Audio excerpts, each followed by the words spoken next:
Hi అండి. Welcome to Shekharamulu vlogs. నేను మీ భార్గవి. ఎలా ఉన్నారండి? అందరూ బాగున్నారా? మేమందరం కూడా చాలా బాగున్నామండి. సండే రోజైతే వీడియో పోస్ట్ చేయట్లేదు. ఈ విషయం మీలో చాలామంది గమనించి ఉంటారు. వారం మొత్తము మ్యాక్సిమం ఒక లాంగ్ వీడియో అయితే అప్లోడ్ చేస్తున్నానండి. ఇంకా అలాగే షార్ట్ వీడియోస్ అయితే ఇంకా కుదిరినప్పుడు అప్లోడ్ చేస్తున్నాను. నేను కూడా కొంచెం బిజీగా ఉన్నాను. బిజీగా ఉండడం వల్ల ఏంటంటే ఎడిట్ చేసుకొని పోస్ట్ చేయడానికి నాకు టైం సరిపోవట్లేదు. ముఖ్యంగా వాయిస్ రికార్డ్ ఇవ్వడానికి. ఇంకా ఇస్తే నైట్ ఇవ్వాలి, లేదంటే పగలుపూట ఇవ్వాలి. ఇంక పగలేమో ఏవో ఒక సౌండ్స్, డిస్టర్బెన్స్ ఉంటుంది. ఇక్కడ గొంగళి పురుగు చూసారా? నేను ముగ్గు వేస్తుంటే అసలు అది ఎక్కడి నుంచి వచ్చిందో తెలీదు.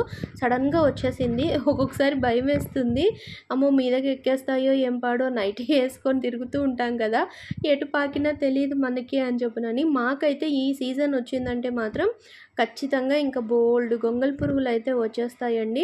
వాయిస్ ఓవర్ ఇవ్వాలంటే కొంచెం ప్రాబ్లమ్ అవుతా ఉంటుంది. ఇంకా దానివల్ల ఏంటంటే ముఖ్యంగా షార్ట్ వీడియోస్ ఎడిట్ చేసి పోస్ట్ చేయడానికి నాకు కొంచెం టైం అయితే సరిపోవట్లేదు. ఇదివరకు అయితే ఏకధాటిగా 4, 5 షార్ట్ వీడియోలు పోస్ట్ చేసేదాన్ని ఒక రోజు మొత్తంలో. బాగా సబ్స్క్రైబర్స్ పెరిగేవాళ్ళు, వ్యూస్ కూడా వచ్చేది. ఇప్పుడు కొంచెం తగ్గిపోయింది. ఇంకా ఏమంటే వదలకుండా, మానకుండా డైలీ ఒక లాంగ్ వీడియో అయితే పోస్ట్ చేసుకుంటూ వస్తున్నాను. ఎక్కువగా నేను మాధురి టెక్ వరల్డ్ మేడం చెప్పే సూచనలు, సలహాలే పాటిస్తూ ఉంటానండి. సో, నేను మేడం చెప్పిన విధంగానే ఫాలో అవుతూ వస్తున్నాను. ఇంక ఇప్పటికి కూడా అదే కంటిన్యూ చేస్తున్నాను. ఏ రోజుకైనా సరే సక్సెస్ రాకపోతుందా అని అయితే ఎదురు చూస్తూ డైలీ కంటిన్యూగా వీడియోస్ అయితే పోస్ట్ చేస్తున్నాను. ఛానల్ ఎవరైనా ఫస్ట్ టైం చూస్తున్నట్లయితే మీకు వీడియోస్ కనుక నచ్చినట్లు అనిపిస్తే తప్పకుండా వీడియోని నన్ను సపోర్ట్ చేయాలి అని అనుకుంటే వీడియో బాగుంది అంటే సబ్స్క్రైబ్ చేసుకొని పక్కనే ఉన్న బెల్ ఐకాన్ క్లిక్ చేశారంటే నేను చేసే అన్ని వీడియో నోటిఫికేషన్స్ మీకు వస్తాయండి. అలాగే వీడియో చూస్తున్న అందరూ కూడా థ్యాంక్ యూ సో మచ్ అండి. మీరందరూ ఇచ్చే ఒక చిన్న లైక్ నాకు చాలా సపోర్ట్ అవుతుంది. వీడియోని తప్పకుండా లైక్ చేయండి. ఇంకా కొంతమందికి రీచ్ అవుతుంది వీడియో అనేది. యూట్యూబ్ కూడా లైక్స్ ఎక్కువ వస్తే సపోర్ట్ చేస్తుంది. అంటే ఇంకొంతమందికి వెళ్ళడానికి యూట్యూబ్ కూడా రికమెండ్ చేస్తుంది. సో, అది విషయము. ఇంకా మార్నింగ్ పిల్లలకి లంచ్ బాక్స్ అయితే ఇచ్చేసాను. వాళ్ళు కాలేజీకి అయితే బయలుదేరారు. ముగ్గు ఎలా ఉంది అని చెప్పడం మాత్రం అసలు మర్చిపోవద్దు. సింపుల్‌గా 5 చుక్కలతోటైతే ముగ్గు వేసేసానండి. మెలికల ముగ్గే చాలా బావుంది చూడ్డానికి. పువ్వులు చూసారా ఇవాళ ఎన్ని పువ్వులు పూసాయో. ఇదిగోండి వాటితో పాటు గొంగళి పురుగులు గూడా ఇంకా ఇది సీజన్ మాకు. లైట్‌గా వర్షాలు పడుతూ ఇలా ఎండలొస్తే ఇంకా ఈ సీజన్‌లో ఏంటంటే విపరీతమైన గొంగళి పురుగులొచ్చేస్తాయి. ఇంకా నేను వాటికి ఏదో ఒకటి మందు తెప్పించి స్ప్రే చేయడమో ఏదో ఒకటి చేయాలి. లేదంటే మొక్కలన్నీ తినేసేస్తాయి, పాడైపోతాయి. అవొచ్చిన కొత్త చిగురంతా కూడా పోతుందింకా. ఆ పని కూడా చూడాలి. ఇదొచ్చేసి ముందు రోజు నైట్ బియ్యం రవ్వ ఉప్మా చేశాను కదా! అది పిల్లలు బ్రేక్‌ఫాస్ట్ లాగా తినేశారు అది ఉంటే. తర్వాతొచ్చేసి మునగాకు రైస్ చేశాను లంచ్ బాక్స్‌కి. వాళ్ళకి ప్యాక్ చేసి ఇచ్చాను. ఆ వీడియో నేను ఆల్రెడీ షార్ట్ వీడియోలో పోస్ట్ చేసి లింక్ ఇచ్చాను కదా! మీరెవరైనా చూడకపోతే చూడండి. ఇప్పుడు ఈ వీడియోలో కూడా డిస్క్రిప్షన్‌లో నేను ఆ వీడియో లింక్ అయితే ఇస్తాను. మునగాకు పొడి ఎలా తయారు చేసుకున్నాను, రైస్ ఎలా చేశాను అనేది 2 వీడియో లింక్స్‌ని డిస్క్రిప్షన్‌లో ఇస్తాను. ఎవరైనా చూడకపోతే మిస్ అయ్యి ఉంటే చూడండి. ఒక్క పౌడర్ అనేది మనకి 3, 4 విధాలుగా యూజ్ అవుతుంది. ఇక పిల్లలకి సింపుల్‌గా రైస్ చేసి ఇచ్చేసాను కదా! తర్వాత ఇవాళ పూజ చేసుకోవాలండి. పిల్లలు దీపారాధన చేయలేదు. వాళ్ళకి కుదరలేదు. హడావిడైపోయింది. సో, నేను చేస్తానులే నాన్న అని చెప్పాను. ఇంకా దొడ్లో పూసిన పువ్వులన్నీ కూడా కోసుకొచ్చాను. బేబీ మందార పువ్వులు ఈ పింక్ కలర్‌వి. నాకు చాలా బాగా నచ్చిన చెట్టండి. చెట్లల్లో అన్నిట్లల్లోకెల్లా అంటే ఇప్పటివరకు నేను బోలెడు చెట్లు పెంచాను. అందులో ఈ బేబీ మందార చెట్టు నాకు బాగా ఇష్టము. ఎందుకంటే పిట్ట కొంచెం కూతగనం అన్నట్టుగా చెట్టు మాత్రం చిన్నగానే ఉంటుంది. కానీ పువ్వులు భలేగా పూస్తాయి. వాటితో పాటు బజార్‌లోంచి తీసుకొచ్చిన పువ్వులు ఇంకా అన్నీ కలిపి స్వామికి, అమ్మవారికి అలంకారం చేసేసుకొని నేను పూజ అయితే పూర్తి చేసేసుకున్నాను. ఇంకా సింపుల్‌గా రోజువారీ నిత్య దీపారాధన చేసేసుకొని పూజ కంప్లీట్ చేసేసుకున్నానండి. చాలా రోజులవుతుంది. చాలా వరకు పిల్లలే పూజ చేస్తున్నారు. ఉదయం పూట వాళ్ళే దీపారాధన చేసేస్తారు సంధ్యావందనం చేసుకున్నప్పుడే. ఎప్పుడన్నా ఇలా కుదరకపోతే వాళ్ళకి హడావిడైతే అప్పుడు ఆ రోజు నేను చేస్తూ ఉంటాను. లేదంటే చెప్పా కదా! కుందులో ఆల్రెడీ దీపం వెలుగుతూ ఉంటే నూనె వడ్డిస్తాను. రామనామం రాసుకుంటాను. కొండెక్కిపోతే మాత్రం ఇంకేమీ చెయ్యను. దండం పెట్టేసుకొని నేను నార్మల్‌గా రామనామం బుక్ రాసుకుంటాను. ఈరోజు మాత్రం చాలా రోజుల తర్వాత ప్రశాంతంగా కూర్చొని హాయిగా దీపారాధన చేసుకున్నాను. చాలా బాగా అనిపిస్తుంది నాకు. కాకపోతే ఇప్పుడున్న బిజీ షెడ్యూల్‌కి దానికి ఏంటంటే ఒక్కొక్కసారి చాలా హడావుడి అయిపోతూ ఉంటుంది. కానీ పిల్లలకి అలవాటయిపోయింది కాబట్టి వాళ్ళు చేసేస్తారు. నేను వంట చేస్తూ ఈ హడావుడంతా పడుతూ ఉంటాను కాబట్టి వాళ్ళు అదే చేత్తోని వాళ్ళు ఆ పని చేసేస్తారు. ఇబ్బందేమీ లేదు. ఇంక ఇప్పుడు ఏంటంటే వాళ్ళకైతే లంచ్ ఇచ్చేసాను. ఇంక వాళ్ళు బయలుదేరారు. మరి మాకు వంట చేసుకోవాలి కదా! సరే వంట ఏం చేద్దామా అని ఆలోచించాను. మొన్న కృష్ణ బజార్‌కెళ్ళి వస్తూ ఉంటే చింత చిగురు తీసుకొచ్చాడు కూరగాయలతో పాటు మళ్ళీను. ఇంకా చింత చిగురు ఈసారి పప్పొద్దులే పోయినసారి పప్పు చేశాను కదా! ఇప్పుడు పచ్చడి చేద్దాము అని పచ్చడికైతే రెడీ చేసి పెడుతున్నాను.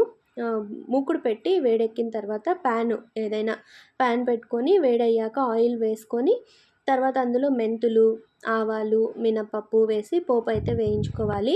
ఇదైతే నా స్టైల్‌లో చేస్తున్నానండి పచ్చడి. మీరు ఇదే విధంగా చేస్తారా? లేకపోతే దీన్ని ఇంకా ఏదన్నా మార్పులు చేస్తే ఇంకా బావుంటుందా అనేది తప్పకుండా మీరు కామెంట్ చేసి చెప్పండి. ఎందుకంటే కొన్ని కొన్ని రెసిపీస్ అయితే నాకు అంత బాగా రావు.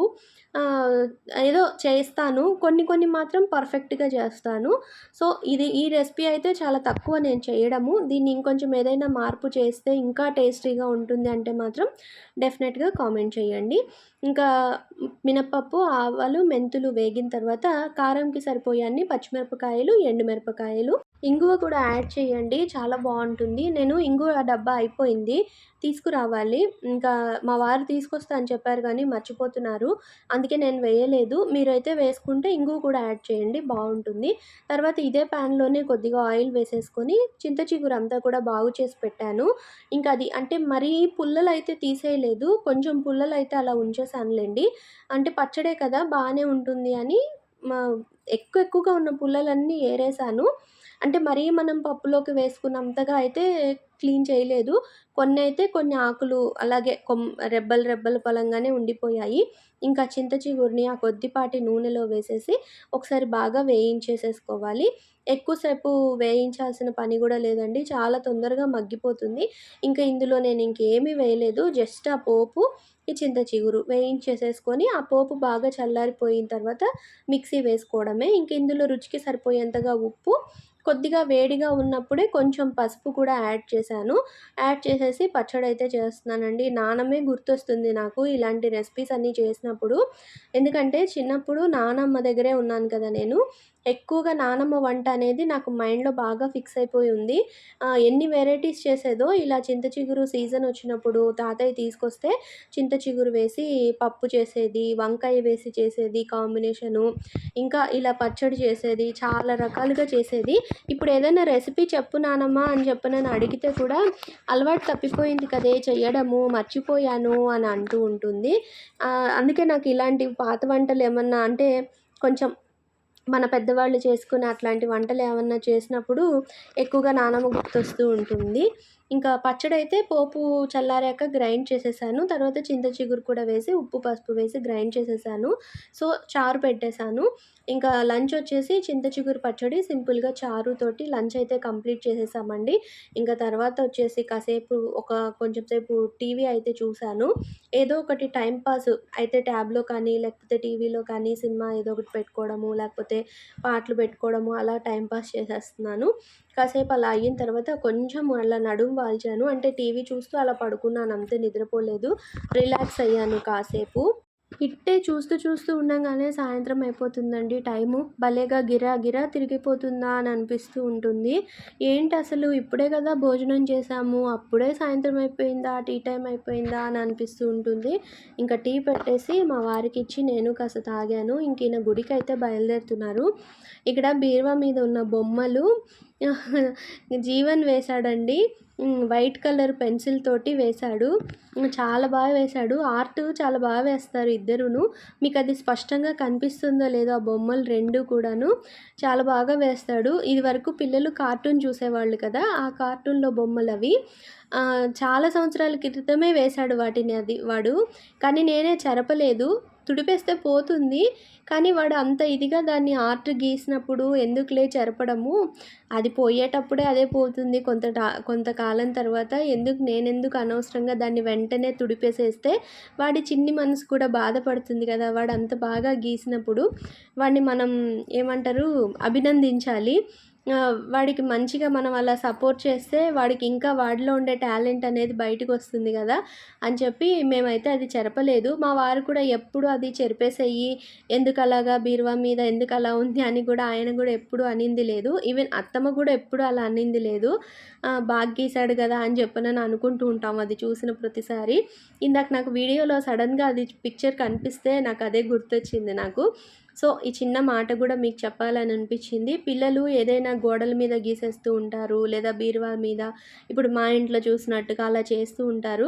మరీ పిచ్చి గీతలు అలా గీసేసేస్తూ ఉంటే మరీ కొట్టేసేసి, తిట్టేసేసి కాకుండా కొంచెం వాళ్ళకి అర్థమయ్యేలా చెప్పడం అనేది మొదటి పద్ధతండి. ఇంకా కాదు, కూడదు అంటే అప్పుడు ప్రతి ఒక్క పేరెంట్‌కి ఒక స్టైల్ అనేది ఉంటది. అది మనకి మాత్రమే తెలుస్తుంది. మన పిల్లలకి, మనకి మాత్రమే తెలుస్తుంది. మనం ఏ విధంగా చెబితే వాళ్ళు ఇంట్రెస్ట్‌గా వింటారు, వినింది చేస్తారు అనే పాయింట్ ఒకటి. మనం ఏ విధంగా అరిస్తే వాళ్ళు భయపడతారు అనేది ఒకటి. ఈ 2 పాయింట్స్ అనేవి మనం గుర్తుపెట్టుకుంటే పిల్లల్ని మనం కొట్టక్కర్లేదు, తిట్టక్కర్లేదు. జస్ట్ మనం మాటలతోటే వాళ్ళని మనం ఆహ్, భయపెట్టొచ్చు, దగ్గరికి తీసుకోవచ్చు. 2 విధాలుగాను చెయ్యొచ్చు. మేమైతే అదే ఫాలో అయ్యాము. అందుకే చెప్తున్నాను. మీకు కూడా పేరెంట్‌గా మీకు కూడా ఒక పాయింట్ అనేది ఉంటది మీకు, మీ పిల్లలకి మధ్యలో.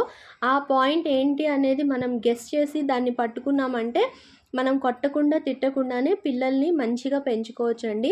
అస్తమానం అరిచేసేసి, గోల చేసేసి, కొట్టేసేసి పిల్లల్ని, లేకపోతే ఇంకా పెద్ద పెద్దగా అరుపులతోటి ఇలాగా కాకుండా మనం ఆ చిన్న లాజిక్ అనేది మిస్ అవ్వకుండా చూసుకున్నామంటే బావుంటుంది అనేది నా ఒపీనియను. నా ఎక్స్‌పీరియన్స్ అది. మీకెవరికైనా యూజ్ అవ్వచ్చు అని చెప్పి ఈ చిన్న మాట షేర్ చేస్తున్నాను. ఇక సాయంత్రం ఇంకేం పనుంటుంది చెప్పండి. ఇంక పిల్లలైతే కాలేజీ నుంచి రావాలి. మా వారేమో గుడికి బయలుదేరారు. ఇంక నేను బట్టలన్నీ కూడా బోలెడు బట్టలు కొన్ని కొన్నిగా ఉతికేస్తూ వస్తున్నాను. సరే ఇంకా అవన్నీ కూడా అదే చేత్తో ఒక 10 నిమిషాలు టైం కేటాయించి మడతలు పెట్టేస్తే ఎక్కడివక్కడ పెట్టేసేయొచ్చు. లేకపోతే ఇంటి నిండా బట్టలే ఒక్కొక్కసారి అనిపిస్తుంది బాబోయ్! ఏంటి బట్టలు, అసలు ఉతికే బట్టలిన్ని, ఆరేసే బట్టలిన్ని, మళ్ళీ మడతబెట్టే బట్టలిన్ని, మళ్ళీ ఇన్ని బట్టలు ఉతికేవి కనిపిస్తూనే ఉంటాయి. అసలు ఆ బుట్ట అనేది తరగనే తరగదా అని అనిపిస్తుంది. ఇంకా ఆహ్, సినిమా చూస్తున్నాను నేను ఆల్రెడీ ఇక్కడ ట్యాబ్‌లో సినిమా పెట్టుకొని సినిమా చూస్తున్నాను. సినిమా చూస్తూ ఏంటంటే పని చేసేసుకుంటాను. చాలా అలసట అనేది తెలీదు కొంచెము. అంటే ఎవరన్నా ఉంటే మాట్లాడుకుంటూ, కబుర్లు చెప్పుకుంటూ చేసుకుంటాం కదా! సో, ఇప్పుడేంటంటే నేను ఒక్కదాన్నే ఉంటాను కాబట్టి నాకు కూడా ఎవరితో మాట్లాడేది ఏమీ పెద్దగా ఉండదు కదా! అంటే వేరే ధ్యాస అనేది ఉండదు కాబట్టి కాస్త టీవీ తోటి లేకపోతే ట్యాబ్ తోటి లేదా పాటలు పెట్టుకొని ఇలా నేను నాతో ఇంకొకళ్ళు ఉన్నట్టుగా నేను అలా టైమ్ స్పెండ్ చేస్తూ నేను పని చేసుకుంటాను. సో, ఎక్కువగా పని చేశాను అనే ఫీలింగ్ అనేది ఉండదు. బోర్ కొట్టదు. పని గూడా అయిపోతుంది అనేటట్టుగా నేను ఈ ఫార్ములా అయితే యూజ్ చేస్తాను. ఆల్రెడీ ఒక విడత బట్టలనేవన్నీ మడత పెట్టేశాను. ఇంగిక్కడ చూడండి ఎన్ని బట్టలో. నాకు ఒంట్లో బాగోలేదని చెప్పి ఆల్రెడీ ఒక వారం రోజుల క్రితం వీడియో పెట్టాను కదా నేను. సెలైన్స్ పెట్టించుకున్నాను, ఐరన్ ఇంజెక్షన్స్ వేపించుకున్నాను అని చెప్పనని. అప్పటినుంచి నేను బట్టలే ఉతకలేదండి. పిల్లలేదో వాళ్ళకి కావాల్సిన బట్టలు మాత్రం వాషింగ్ మిషన్‌లో వేసుకుంటున్నారు. తీసి ఆరేసుకుంటున్నారు, వేసుకుంటున్నారు. నేనైతే అస్సలు ఉతకలేదు బట్టలు. ఇంకా అన్ని బట్టలు వాషింగ్ మిషన్‌లో వేయడానికి కుదరదు. కొన్ని ఏంటంటే చేత్తో ఉతుక్కునేవే ఉన్నాయి. సో, దానివల్ల ఏంటంటే వంగి బట్టలు తడిపి కాస్త జాడిద్దాము అంటేనేమో కళ్ళు తిరుగుతున్నాయి. ఇంక మళ్ళీ అలాగా కొంచెం ఇబ్బంది పడుతున్నాను, అవస్థ పడుతున్నాను అని అసలవేమీ ఉతకకుండా ఉన్నాను. మీరు గత 2, 3 రోజుల క్రితం వీడియోలలో గమనిస్తే ఈ ఏరియాలో అంతా కూడా బోలెడు బట్టలు, ఇంత బట్టలు దొంతరగా మీకు కనిపిచ్చేవి. ఉతికే బట్టలు అవన్నీ కూడా. ఇదిగోండి మొత్తం అన్నీ ఖాళీ చేసేసాను. అన్ని బట్టలు చక్కగా సర్ఫేసేసి, డెటాల్ వేసి, కంఫర్ట్ వేసి, అన్నీ ఉతికేసి ఇదిగోండి ఇలా మొత్తం జాడిచ్చేసి దేనికి దానికి సెపరేట్‌గా వేసేసాను చైర్ల మీద. నా డ్రెస్‌లు, చీరలు సెపరేటు, పిల్లల ప్యాంట్లు, షర్ట్‌లు సెపరేటు, మా వారి పంచెలు సెపరేటు అన్నీ దేనికి దానికి విడివిడిగా వేశాను కలర్స్ అంటకుండా. ఇంకా లాస్ట్ ఫైనల్‌గా ఒక్క రౌండు వాషింగ్ మిషన్‌లో అయితే వేశానండి బట్టలు. ఇంక ఈ రౌండ్ ఉతికేసేస్తే మొత్తం అన్ని బట్టలు కూడా క్లియర్ అయిపోయాయి. ఇప్పుడు వీటన్నిటిని ఉతకడం అయితే కంప్లీట్ అయిపోయింది.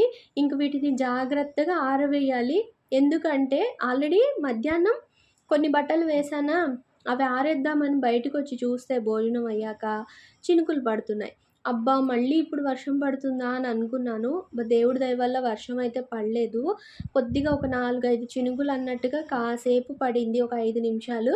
తర్వాత ఆగిపోయింది. హమ్మయ్య! అనుకున్నాను. వెంటనే సాయంత్రం అన్నీ జాడిచ్చేసాను గదా! ఇప్పుడు అవన్నీ ఆరేయాలి.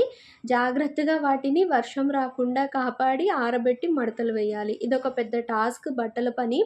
కాస్త ఒంట్లో ఓపిక తగ్గి పని చేసుకోలేకపోతే ముందు విసుగు తెప్పించే పని ఏదంటే నాకు ఆ బట్టల పనే. ఇంకా మిగిలిన పనులన్నీ గూడా ఎలాగోలాగా అయిపోతాయి గానీ, ఆ బట్టలు మాత్రం తరగనే తరగవా అని అనిపిస్తుంది. అంత విసుగ్గా ఉంటుంది నాకు. కానీ ఈరోజైతే ఇంకా మొత్తం కంప్లీట్ చేసేసాను. అవన్నీ కూడా ఇంకా ఆరేయాలి. ఇక్కడొచ్చేసి ఇంకా మళ్ళీ ఇంకో రౌండ్ మిషన్ బట్టలైతే వేసొచ్చేసాను. వేసొచ్చేసి ఇంక పిల్లలు కాలేజీ నుంచి వస్తారు కదా! రాగానే కాస్త వాళ్ళకి తినడానికి ఏదో ఒకటి స్నాక్స్ అయితే ఇవ్వాలి. ఇంకా అలాగే మొన్న లాస్ట్ మంతో ఎంతో ఎప్పుడు నేను మీకు చెప్పాను కూడా నేను డీమార్ట్‌కి వెళ్ళానండి అని. అంటే రెగ్యులర్‌గా వెళ్ళట్లేదు. ఎప్పుడో కానీ వెళ్ళము. మొన్న అనుకోకుండా వెళ్ళొచ్చాం కదా! అంటే మెయిన్ బట్టల షాపింగ్ కోసం అని చెప్పనైతే వెళ్ళి, సరే వస్తూ వస్తూ ఇవి పిల్లల కోసం అయితే తీసుకున్నారు వాళ్ళు. వాళ్ళకి ఇష్టమే ఇలాంటివన్నీ. అంటే ఇన్‌స్టంట్‌గా తీసుకునేవన్నీ గూడా పెద్దగా నేను ఎక్కువగా ఇష్టపడను. ఎంతసేపు ఇంట్లో వండుకొని తినేవే. పైగా ఇట్లా వెరైటీగా కావాలని గూడా మా పిల్లలేమి అడగరు. నార్మల్‌గా ఏం చేసి పెట్టినా గూడా తినేస్తారు. అదేంటంటే మొదటి నుంచి చేసిన అలవాటేనండి. ఇప్పుడు ఎవరైనా చిన్న పిల్లలతోటి లైఫ్ జర్నీ స్టార్ట్ చేసిన వాళ్ళుంటే మాత్రం నా సలహా అయితే అదే. పిల్లలు అది తినరు, ఇది తినరు అని వాళ్ళకన్నా ముందే వాళ్ళ ఎదురుగుండా మనం అనేయకూడదు. ఎందుకంటే వాళ్ళకేం తెలీదు. మనం ఏది పెడితే అది వాళ్ళు తింటారు. అందులో ఉండే టేస్ట్‌ని వాళ్ళు ఎంజాయ్ చేసేటట్టుగా పెట్టడం మాత్రమే మన ఇది. అదే వాళ్ళు తీసుకుంటారు. సో, మనమేంటంటే వాళ్ళకన్నీ అలవాటు చేయాలి. అన్ని టేస్ట్‌లు వాళ్ళకి తెలిసేలాగా చిన్నతనం నుంచే మనం వాళ్ళ ఎదురుగుండా ఇప్పుడు చిన్న పిల్లలనుకోండి, ఏదైనా మనం వాళ్ళకి తినమని ఇచ్చాము. ఇప్పుడు ఎగ్జాంపుల్ ఈ సూపే ఉంది. ఇదేదన్నా చేసి ఇచ్చాము తినమని, నాకొద్దు అంటారు. ఎందుకు వాళ్ళే వద్దని ఎందుకంటారు? వాళ్ళకా కలర్ నచ్చకపోవచ్చు, లేదా టేస్ట్ నచ్చకపోవచ్చు, లేదా అది చూపులకి స్ట్రక్చర్ నచ్చకపోవచ్చు వాళ్ళకి. ఏదో ఒక కారణం ఉండొచ్చు. అప్పుడు మనం యాక్టింగ్ చేయాల్సొస్తుంది. మనం ఒక స్పూన్ నోట్లో పెట్టుకొని, "అరె వాహ్! సూపరుంది. చాలా బావుంది. చూడొకసారి నువ్వు తిని జూడు, నువ్వు టేస్ట్ చేసి చూడు" అని చెప్పనని అనాలి. అలా అంటే ఏమవుతుందంటే వాళ్ళ మైండ్‌లో అమ్మ చెప్పింది నిజమే కాబోలు ఇది చాలా బావుందేమో, అమ్మ బావుందని చెప్తోంది గదా! అని 2, 3 సార్లు మీరలా ట్రై చేసి చూడండి. నాలుగోసారి ఖచ్చితంగా వాళ్ళది తిని, అమ్మ సూపర్‌గా ఉంది అని చెప్తారు మనకి. డెఫినెట్‌గా చెప్తారు వాళ్ళు. ఇదైతే నా ఎక్స్‌పీరియన్స్ అండి. ఎందుకంటే మా పిల్లలు స్టార్టింగ్‌లో అలాగే గొడవ చేసేవాళ్ళు. ఏది తినాలన్నా గూడా. నేను అలాగే చేసి చెప్పి ఒక మల్టీ టాస్క్ ఆటలాగా ఏదో ఒకటి లేకపోతే వర్డ్స్ బిల్డింగ్ ఆడుతూనో పిల్లలతోటి ఏదో ఒకటి రైమ్స్ చెప్పుకుంటూ రైమ్స్‌నే పాటలుగా మేము నువ్వొక లైన్ చెప్పు, నేనొక లైన్ చెప్తాను అని చెప్పునని అలా నేను ఒకటొకటిగా వాళ్ళ దగ్గర నేను నేర్చుకుంటూ వాళ్ళకి నేర్పిస్తూ అన్నట్టుగా నా లైఫ్ జర్నీ అయితే నేను స్టార్ట్ చేసి తీసుకొచ్చాను. అంటే పిల్లలతోటి. ఎవ్వరికీ కూడా పిల్లలతోటి మన లైఫ్ జర్నీ అనేది ముందే మనకి ఎక్స్‌పీరియన్స్ అయితే ఉండదు. మనమేదో చిన్న పిల్లలప్పుడు అంటే మనం టీనేజ్‌లో ఉన్నప్పుడు మన పక్కింటి పిల్లలనో, ఎదురింటి పిల్లలనో, మన చుట్టాల పిల్లలనో ఏదో ఒక 5 నిమిషాలు, 10 నిమిషాలు ఎత్తుకొని ముద్దు చేసేంత వరకే మనం ఆలోచిస్తాము. ఇంక తర్వాత ఎక్కువగా ఆలోచించము. మనకంటూ ఒక ఫ్యామిలీ వచ్చి, మనకి పిల్లలొచ్చినప్పుడు, అప్పుడు వాళ్ళ గురించి ఎక్కువగా ఆలోచించి, వాళ్ళని ఎలా ట్రీట్ చేయాలి, వాళ్ళ బిహేవియర్ ఏంటి అనేదంతా కూడా మనం చూసి, మనంతట మనం సొంతంగా మనం వాళ్ళకి నేర్పించుకుంటాం కాబట్టి, ఇదంతా ఏంటంటే మన ఎక్స్‌పీరియన్స్ తోటే మనకి రావాలి. ఒకళ్ళు చెప్తేనో, ఒకళ్ళు నేర్పిస్తేనో వచ్చేది కాదు. అందులో గూడా ఇప్పుడేంటంటే మనకి టెక్నాలజీ అనేది చాలా డెవలప్ అయిపోయిందండి. సోషల్ మీడియా వచ్చేసిన తర్వాత మనం ఇదివరకటి రోజుల్లో ఏంటంటే ఓన్లీ ఇరుగు పొరుగు వాళ్ళు, మన అమ్మమ్మలు, మన బామ్మలు, అమ్మలు, అత్తలు, వదినలు, తోడికోడళ్ళు, మరదళ్ళు ఇలా ఒకళ్ళొకళ్ళు కబుర్లు చెప్పుకుంటూ మాట్లాడుకుంటూనే కొంత నాలెడ్జ్ అనేది తెచ్చుకునేవాళ్ళు. దాని తర్వాత ఏంటంటే టీవీలు, రేడియో వచ్చింది. రేడియో తర్వాత టీవీలొచ్చాయి. టీవీ వచ్చిన తర్వాత ఇంకొంచెం నాలెడ్జ్ అనేది పెరిగింది ఆడవాళ్ళల్లో. ఇప్పుడు ఈ సోషల్ మీడియా వచ్చేసిన తర్వాత ఇంకా యూట్యూబ్ అని, ఇన్‌స్టాగ్రామ్‌లని, ఫేస్‌బుక్‌లని, వాట్సాప్‌లని ఇవన్నీ వచ్చిన తర్వాత మనకి ఇంకా కొంచెం నాలెడ్జ్ పెంచుకోవడానికి అవకాశాలైతే పెరిగాయి కాబట్టి, సో, ఇలా ఒకళ్ళకున్న ఆలోచన ఇంకొకళ్ళకి లేకపోవచ్చు. ఒకళ్ళు నట్టుగా ఇంకొకళ్ళు ఆలోచించలేరు కదా! ఇలా తెలుసుకొని వీడియోల ద్వారా కానీ, ఏదైనా షార్ట్ వీడియోలు కానీ, ఇన్‌స్టాగ్రామ్‌లో, వాట్సాపుల్లో కానీ చూసి కొంత నాలెడ్జ్ అనేది మనం తెచ్చుకోగలుగుతాము. సో, అలా కూడా మనకి యూజ్ అవుతుంది. మనం నేర్చుకోవచ్చు. పిల్లల విషయమే కావచ్చు, ఇంటి విషయమే కావచ్చు, ఏదైనా సరే మనం ఎలా నడుచుకోవాలి అనేది. అది కూడా మన ఇంటి వాతావరణాన్ని బట్టి కూడా ఉంటుంది. నేనైతే పిల్లలకి ఇన్‌స్టంట్‌గా చేసేవి మాత్రం చాలా తక్కువ నేను చెయ్యడము. వాళ్ళు ఎక్కువగా రాగి జావ, పాలు ఇట్లాంటివే తాగుతూ ఉంటారు.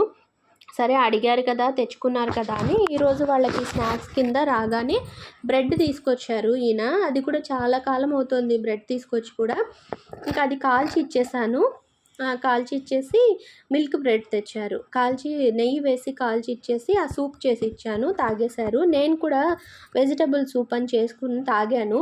అది అచ్చంగా ఎలా ఉందనేది మనమే చేసుకొని తాగొచ్చు. టేస్ట్ అయితే సేమ్ అలాగే ఉంది. సో, ఇంకా తాగేసిన తర్వాత నైట్ డిన్నర్‌కి పెసరట్టుకైతే నానపోసానండి. పెసలును, బియ్యము, మెంతులు నానపోసాను. ఇంకా అదైతే మిక్సీ వేశాను. అల్లం, పచ్చిమిరపకాయ, జీలకర్ర వేసి మెత్తగా పిండి రుబ్బేసి పెట్టేశాను. ఉప్పు కూడా వేసేసాను ఆల్రెడీ. తర్వాత మరి ఆ పెసరట్లలోకి పచ్చడి చేసుకోవాలి కదా! ఈ కాంబినేషన్ పచ్చడైతే చాలా బావుంటుంది. మీలో ఎంతమంది ఈ కాంబినేషన్ చేసుకొని తింటారు అనేది కూడా తప్పకుండా కామెంట్ చేయండి. ఒకవేళ టేస్ట్ చెయ్యకపోతే మాత్రం ఈసారి ఖచ్చితంగా పెసరట్టు వేసినప్పుడు అల్లం చట్నీ అనో, కొబ్బరి చట్నీ అనో కాకుండా ఇలా ఒక్కసారి పచ్చడైతే ట్రై చేయండి. బాండ్లీ పెట్టి ఆయిల్ వేసి వేడయ్యాక ఆవాలు, మెంతులు, మినప్పప్పు, శనగపప్పు వేయించుకోవాలి. పోపు కొద్దిగా వేగాక కారంకి ఎండుమిరపకాయలు వేసి వేయించి అదంతా పోపు ఒక గిన్నెలోకి పక్కన పెట్టేసుకొని తర్వాత అదే బాండ్లీలో కొద్దిగా ఆయిల్ వేసుకొని టమాటాలు, పచ్చిమిరపకాయ ముక్కలు వేసి కొంచెం చింతపండు కూడా వేసి రుచికి సరిపోయేంతగా ఉప్పు అలాగే కొద్దిగా పసుపు వేసి మూత పెట్టేసి టమాటాని మెత్తగా అయ్యేంత వరకు కూడా మగ్గించుకోండి. టమాటా పచ్చడి అచ్చంగా పచ్చిమిరపకాయలతోనూ చేసుకుంటారు చాలామంది. అచ్చంగా ఎండుమిరపకాయలతో కూడా చేసుకుంటారు. అలా ఎలా కావాలన్నా చేసుకోవచ్చు. కానీ నేనేంటంటే ఎండుమిరపకాయలు అనేవి తక్కువగా యూజ్ చేస్తాను. ఎక్కువగా పచ్చిమిరపకాయలే వాడతాను కాబట్టి నేను అవి కొంచెం ఇవి ఎక్కువగా వేసి పచ్చడైతే చేస్తున్నాను. ఆ టమాటా, చింతపండు వేశాక మగ్గిపోయింది.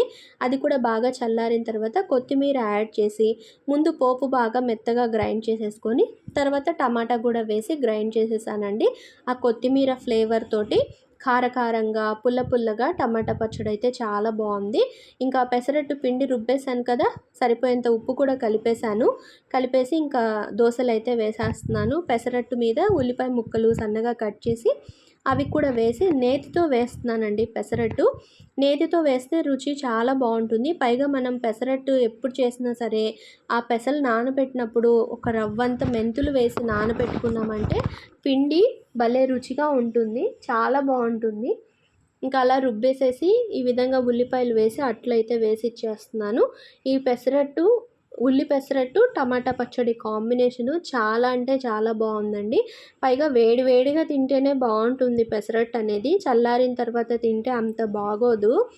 నాకైతే వేడి వేడిగా తినడమే ఇష్టము. వాళ్ళందరికీ వేసిచ్చేసాను. వాళ్ళు తినేశారు. అంటే వాళ్ళు ముగ్గురు తినేసిన తర్వాత నేను కూడా చక్కగా 2 పెసరట్లయితే తినేసాను. టేస్ట్ చాలా బావుంది. 2 కాంబినేషన్ కూడా సూపర్‌గా ఉన్నాయి. ఇక్కడ వీడియో నేను వాయిస్ ఇస్తుంటే పక్కన వాళ్ళు జోకులేస్తున్నారు. పోనీ డైరెక్ట్‌గా వాయిస్ పెట్టేద్దామంటేనేమో ట్యాబ్‌లో సినిమాలు చూస్తూ ఉంటారు. ఫోన్‌లలో రీల్స్ చూస్తూ ఉంటారు. సౌండ్స్ అన్నీ వస్తే కాపీరైట్ వస్తుందని నేను మ్యూట్ చేసేస్తున్నానండి వీడియోని. అందుకే ఇంకా ఇలా చెప్తున్నాను. ఈరోజు వీడియో అయితే ఇదేనండి. మీకు నచ్చిందా? ఎలా ఉంది అనేది తప్పకుండా మీరు కామెంట్ అయితే చెయ్యండి. కొత్తగా చూస్తుంటే మాత్రం సబ్స్క్రైబ్ చేసుకొని సపోర్ట్ చేయండి. రేపు ఇంకో వీడియోతోటైతే మీ ముందుకొస్తాను. Thank you. Bye bye.